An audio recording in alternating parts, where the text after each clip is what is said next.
wanda bai yi da mu ba ba zai hana mu karfi rabo ba, wanda bai taba sau ba shine na zaune bai ga gari ba. Alala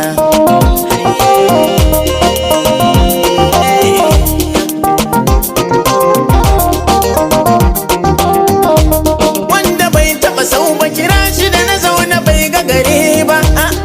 Dutse a ƙasan ruwa bai ma san ana rana ba. Alala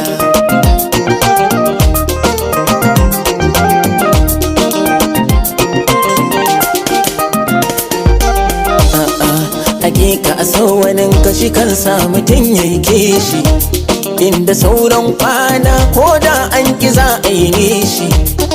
Sauran tunkara shi kan sa kare ya yi haushi, ko kuce da na nesa a dogon da ke bayansa ya tsaya.